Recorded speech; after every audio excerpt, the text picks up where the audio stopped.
Hey there, everyone. I'm Tamron Hall. The News Nation is following big breaking news on the Occupy Wall Street movement, what's being called a national day of action. We're now just 1 hour from a planned march on New York City subways where more than 5 million people ride the train every weekday. It is part of a massive effort to disrupt major parts of the city just 2 days after a temporary evacuation of Zuccotti Park.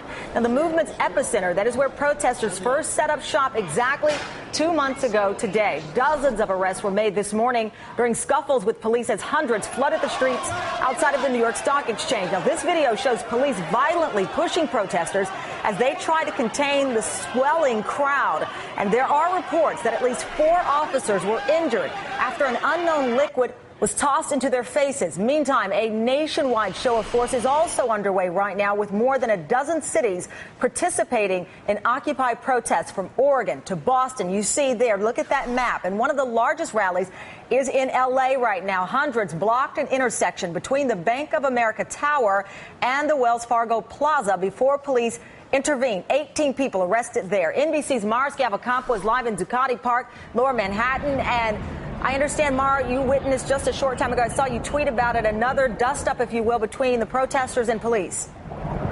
Yeah, Tamron, this is, by my estimation, the most conflict-filled day we've seen, and I've been down here for most of this 2-month movement. A few minutes ago, we saw a protester that was bleeding very heavily from the head after some kind of confrontation with police. Now, it's unclear what happened, but what was obvious to anyone who was watching was that this young man was very badly injured.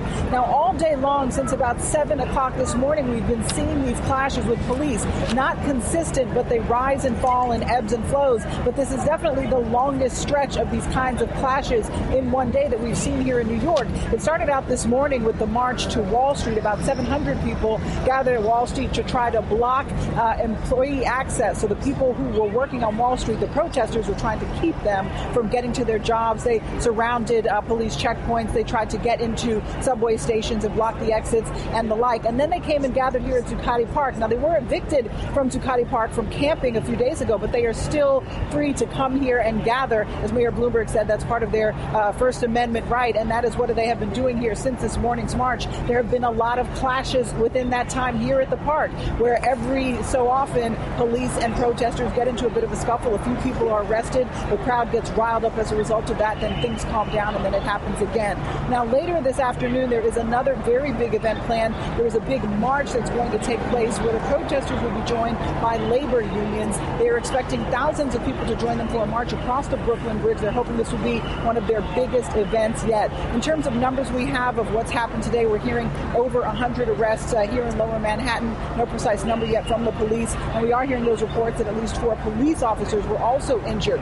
Now, this anniversary raises a lot of questions as to what comes next, especially given that they can no longer camp in this park here. And that, frankly, is a question that the protesters are trying to figure out themselves. Do they try to find another place to camp? Do they try to move indoors? Or do they simply abandon this phase of the movement where they're actually occupying a public space? Tamron? All right, Mara, thank you very much.